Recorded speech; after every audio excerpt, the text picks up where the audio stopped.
Well, hello again and welcome to another one of Arthur's Engage reviews. Here we have number 14, so my records tell me, and we're going to have a look at the Modelux Road Victorian Engine Shed in Engage. Now, this model has actually been reviewed before by the excellent Moorside Railway video blogs. So if you're going to make up one of these kits, may I suggest you first go and have a look at what Moorside has got to offer in the way of 2 videos on it, and then just to finish off with perhaps a few tips and a different look, come along and have a look at this one. Anyway, that's the subject, that's what we're on about. Well, here we have the Moorside Railway version, and you can see how far the chap got on and the difficulties that he experienced with the shed roof, particularly with the single road engine shed. Here are the bits involved. You can see the side, and here's the bits that make up the roof. They really are very fine. Just to give you some idea, there's a roof trough. We have a 5-penny piece, a couple of pennies and a 20 pence, and just look how thin those bits are.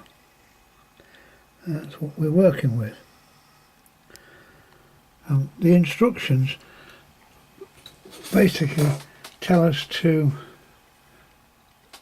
glue 2 bits of truss together, 2 bits of roofing together, and then to glue these trusses upside down on there. Well, that's never going to work with that finally. So what I'm going to attempt to do is to build a more solid base for these roof bits to go on, and the way to do this, I think, is if I turn the shed sides round, you can see that there is a groove in there for the trusses, as in these bits, to fit. There we go. So what I'm going to do is to glue the 7 trusses in first, and then to keep them rigid, try to attach one of the more sturdy roof sections to the trusses and the side of the shed in one go. You will notice that I made a bit of a mess with the glue for the windows here, which I didn't expect to show up quite so awful. I used my usual stuff, micro crystal clear, and ladled it on to give the effect of some windows being glazed. I don't know if you can see it, that. Let's have a look at the 2 end windows. There we go. Some windows are glazed and some are unglazed, which I thought a Victorian engine shed would sort of have those sort of problems. So what I'm going to do actually is, before we finish, is to weather the insides of this to tone some of it down, and I shall use weathering powders to do that. Glibly said I shall use weathering powders. Well, where do you get weathering powders from? Here's a nice set from a company called Finishing Touches, and these can be bought at model railway exhibitions, or you'll probably find them online. So there's a box. It didn't cost me an awful lot of money. When you open it up, you've got a selection of different colours of grot, plus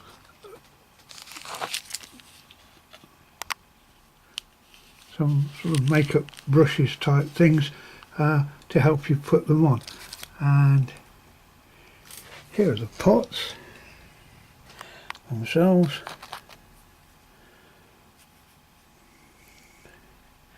There's a good amount in each, and I would think that would keep the average Engage modeller busy on his weathering for quite some time.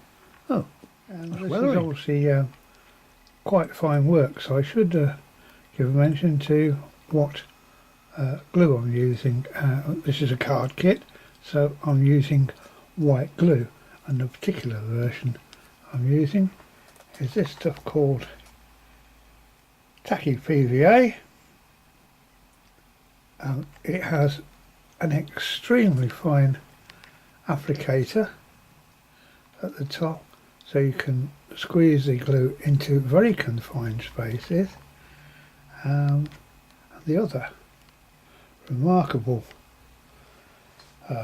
property of this product is it's cheap. It can be got online. Just do a Google for tacky PVA. It comes in various sizes, but I find that this 60mm tube is just so handy for applying in very specific areas, the sort of thing that you would want to do on an Engage model.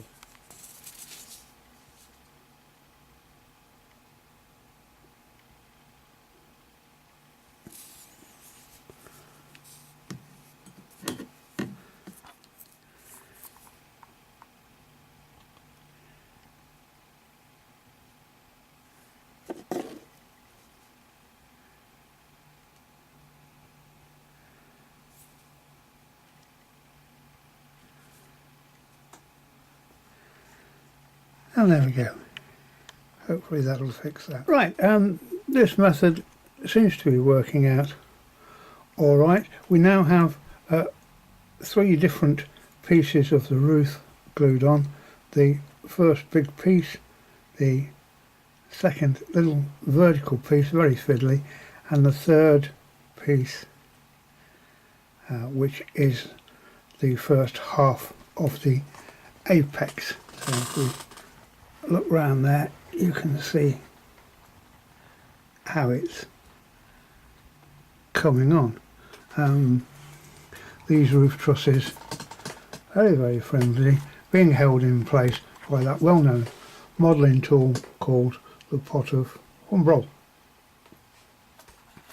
Some of these trusses aren't quite lined up. I don't know if you can see, that one isn't in line with the windows, and nor is that one. I'm not too worried about that, as long as the whole structure remains together, and later on I can use a pair of tweezers to clamp that part there back onto where it should be, and a dab of glue to hopefully make amends. So ever onwards. So here we have the completed roof. As previously stated, we started off by building one half of the roof attached to the side here. Having completed that, I then attached the other side to the trusses and then built the ridge and down, and the ridge and down. So as we went along, the structure actually became stronger. I could have glued at any time the end pieces on, but I rather figured that if I had glued the end pieces on, it would be more difficult to actually work with the roof trusses, although I might have ended up with a stronger structure. Up to you. So what the next part is now to take this, put it on the railway, see if it fits. If that bit fits, we're great. If that bit fits with the ends on and we can get locomotives through, then that would be really brilliant. If it doesn't for any reason, well then we can model this as an open structure in some way as to fit in with the layout. Now, as you can see from this, the model is actually complete. No missing parts, all parts fit, just my poor modelling skills that have detracted from what is a quite secure and quite substantial model. The thing already about this is the character is superb. It really does look very old and quite Victorian. To confirm what other model reviews have said about this, you can actually build one of these ends perfectly with all the coping in place, etc., but you don't get enough bits to do the second roof ridge and copings. So I have completed this end using bits of corrugated cardboard. It would have been more accurate to use mounting board or something, but I didn't have any, and I did have plenty of corrugated cardboard, so that's what I've used. Finished it off with a little bit of Humbrol paint, and this less than perfect example will go at the back of the shed, and the perfect example, perfect as in it's got all the bits, will go at the front of the shed. Am I going to make a lot of noise about the missing bits and complain to Modelux? No.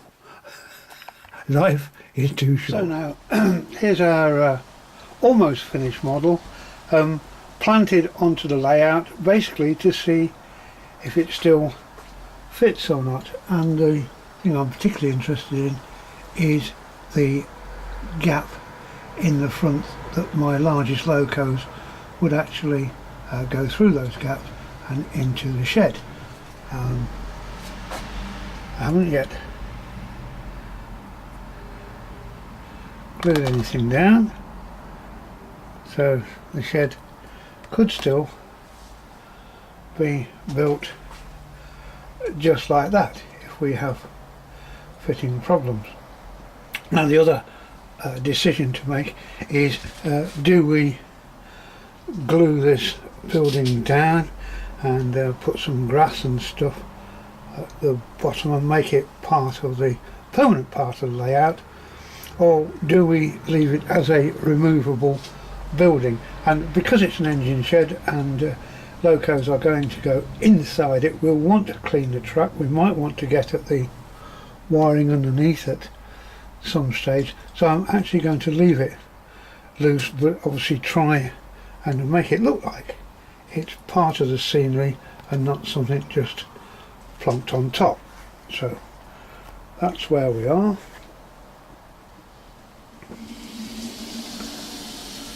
It's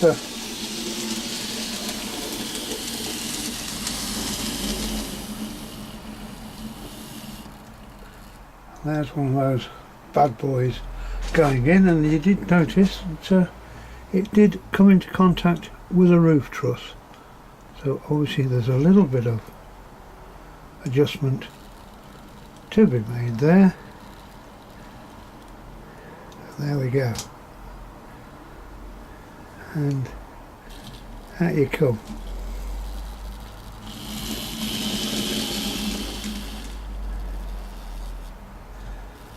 Try again.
The ends have now been glued on to this construction, so to all intents and purposes the building is complete.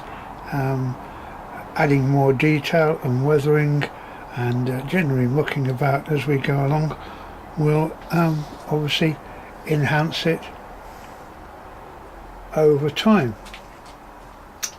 One thing left to do now is to check the clearances so that